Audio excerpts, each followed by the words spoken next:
The Vikings have had one of most interesting offseason seasons since the start of NFL's 2023 league year. Second-year general manager Kwesi Adofo-Mensah had just left a surprise 13-4 debut under new coach Kevin O'Connell. It's been more than weeks since the market opened, and his most notable moves include an expensive deal for a reserve tight end and one-year flight for former Saints first-rounder Marcus Davenport.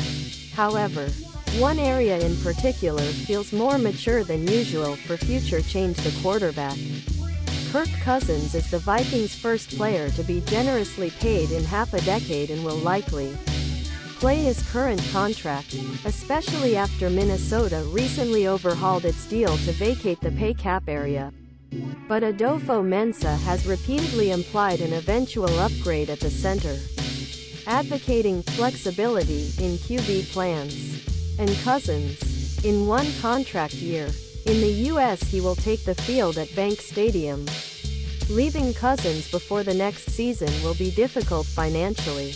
According to Over the Cap, the Vikings currently only have $1.1 million in capital space. Banning another major renegotiation with the QB, they cannot save money by trading Cousins until after June 1st. And Cousins also has a no-trade clause, which means he can veto any potential deal. The cleanest road to a new start is coming in 2024. And yet, never say never in the NFL. This is a league where only a select few teams boast memberships in the top QB club.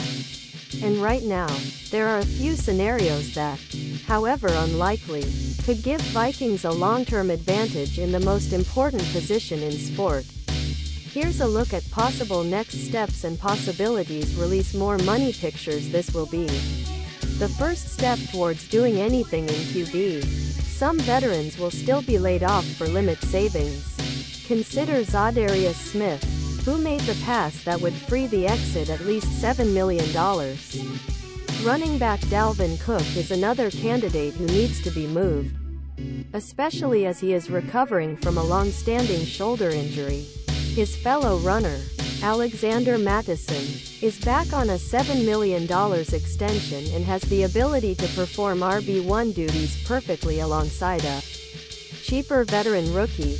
And then, wide receiver Justin Jefferson and tight end TJ. There are logical extensions for Hawkinson. Both will manage top dollar, but turning them into long-term deals will save at least $7.5 million in 2023.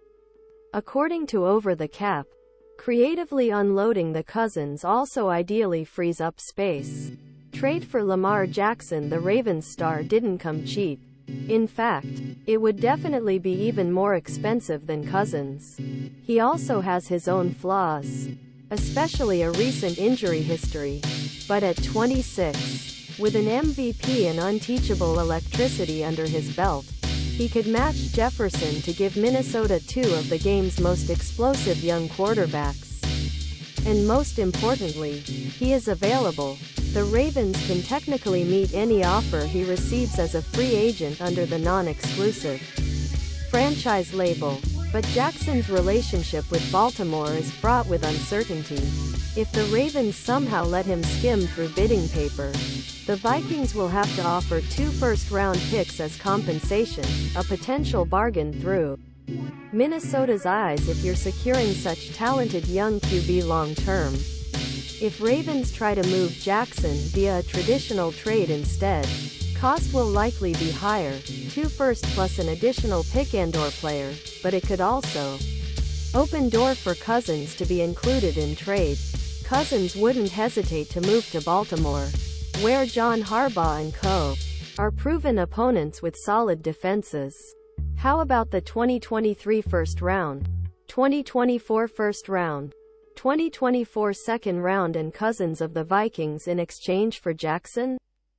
It may take some extra work, but switching to a third party to support business assets is also a possibility. Take the Titans, for example. This year they have the number 11. Maybe they'd be interested in hiring Mike Vrabel or Kirk Cousins. which would provide a more stable game-action replacement for the expensive, expendable Ryan Tannehill. Cousins might find Tennessee attractive, preferring to escape in a winnable league. Let's say if Vikings send Cousins an extra late round, the Titans to take pick 23 and pick number 11. Then they can swing their new first-round Ravens for Jackson. The Patriots could be a lurking wildcard such a scenario, holding number 14 in the general election and keeping some uncertainty QB where there are internal debates as Mac Jones and Bailey Zappe are sustainable starters. You can imagine Bill Belichick and Bill O'Brien admiring Cousins' steady, if not extraordinary, resumes for old-school hacks. Especially if Belichick is impatient in a post-Tom Brady world. Getting 14 number picks also makes for a better Ravens offer. Trading for a rookie QB, you might have predicted months ago that the Vikings attacked the last remaining QB potential 23rd overall. However, as usual, the upcoming draft has skyrocketed some of the candidates. Most notably Anthony Richardson of Florida. An athletic but injury-prone older candidate like Hendon Hooker of Tennessee may well be available. But acquiring one of the top 4 signal seekers with consensus will definitely require a trade-off. One of the top 3, Richardson, Ohio State's C.J. Stroud or Bryce Young of Alabama, we can assume he'll go number 1 to the Panthers. The Texans and Colts are safe bets to go QB, provided Indianapolis doesn't chase after Lamar Jackson and take him down. This means the Vikings would probably have come up to number 3, at least choose between multiple QB possibilities. The current team at that point should be motivated to sell as the Cardinals rebuild around Kyler Murray, but the price tag will be exorbitant, possibly number 23, 2024 first, 2024 second, and at least another day 2 pick or starting caliber player in this scenario. By sending the Cousins elsewhere, you hope to at least make up for a mid-round pick.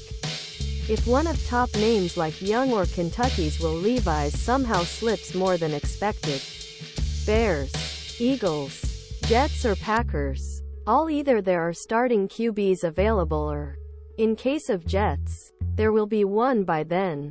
Again, you're hoping to move Cousins to a separate team, which is easier said than done. The ultimate benefit would be move a rookie QB contract, which, in addition adding potentially superior long-term talent, would theoretically allow the Vikings better restock the supporting roster in 2024 and beyond. Trade for Trey Lance if the Vikings are intent on increasing their QB in the short and long term. But both Jackson and a big first-round trade don't work out. Lance stands out as a bigger but perhaps more viable gamble.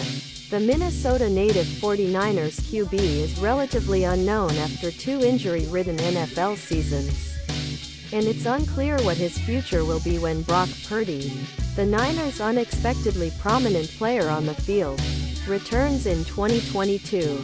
Also, just 22 and 2 years away from being number 3 overall. It has all the athletic qualities you would envy in a contemporary QB series. The 49ers have been open about their exploration of veteran QBs in recent years, keeping Jimmy Garoppolo longer than expected, chasing after Aaron Rodgers and Tom Brady, and finally adding Sam Darnold as emergency insurance. Cousins, meanwhile, has a documented history from his days in Washington with coach Kyle Shanahan, which profiles him as an ideal profile for his first run.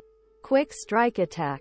Who's say that after going around QBs in recent years, Shanahan wouldn't agree go back the Super Bowl and reunite while Lance still can and try get something for him?